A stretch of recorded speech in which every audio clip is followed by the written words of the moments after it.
বাংলা জুড়ে ভোট পরবর্তী হিংসার প্রতিবাদে এবারে দেখতে পাচ্ছেন কলকাতায় বিশাল মিছিল বামপন্থী দল সমূহের দেখতে পাচ্ছেন বিশাল মিছিল বামপন্থী যে সমস্ত দলগুলো আছে সিপিআইএম এর লিবারেশন সহ এসসিআই দেখতে পাচ্ছেন সিপিআই আরএসপি সমস্ত দল সমূহের পক্ষ থেকে দেখতে পাচ্ছেন বিশাল মিছিল সেই চিত্র আপনার সামনে সরাসরি লাইভ সম্প্রচার আমি মেহেদী হাসান আপনাদের সামনে যেভাবে বিজয় উল্লাসের নামে খেটে খাওয়া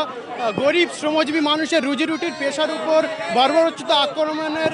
প্রতিবাদে তা বন্ধের দাবিতে কিন্তু তাদের বিশাল মিছিল কিন্তু এগিয়ে যাচ্ছে সরাসরি তুলে ধরছে প্রচুর মানুষ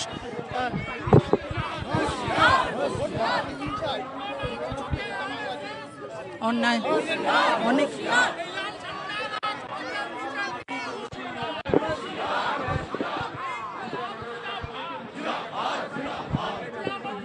মিছিল এগিয়ে যাচ্ছে সেই চিত্র আপনাদের সামনে করে সরাসরি তুলে ধরছি দেখতে পাচ্ছেন বামপন্থী দলসমূহের কিন্তু প্রতিবাদ মিছিল বিশাল মিছিল কিন্তু একেবারে এগিয়ে যাচ্ছে সেই চিত্রে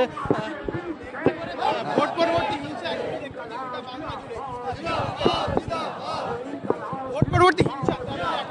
রেলির মূর্তি থেকে সাধারণ মানুষের আমরা আজকে যে মিছিলটা করছি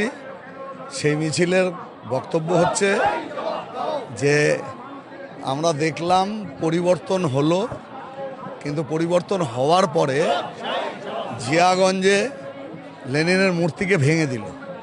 এখানে যাদবপুরে লেনিনের মূর্তিতে আবির লাগানো হলো কোথাও জ্যোতি বোসের মূর্তির ওপরেও এইরকম করা হলো তো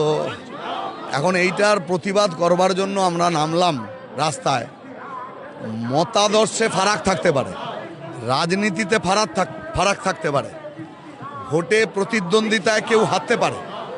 কিন্তু এই মূর্তি ভাঙার সংস্কৃতি আমদানির মধ্যে দিয়ে কোনো আদর্শের ওপরে সরাসরি আঘাত করাটা কোনো গণতান্ত্রিক ব্যবস্থায় চলতে পারে না ঠিক একইভাবে গরিব মানুষের রুটি রুজির ওপরে বিজয়ের উল্লাসের নামে আক্রমণ সেটাও চলতে পারে না তার ফলে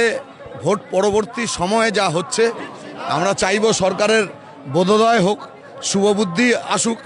যাতে এই ধরনের ঘটনা না ঘটে তা নিশ্চিত করুক সরকার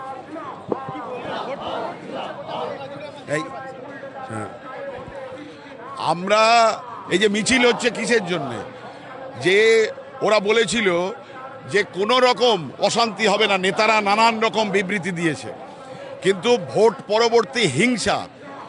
2011 সালের পরে যেভাবে তৃণমূল নামিয়ে এনেছিল ঠিক একইভাবে ত্রিপুরায় আমরা যেমন দেখেছি ডবল ইঞ্জিন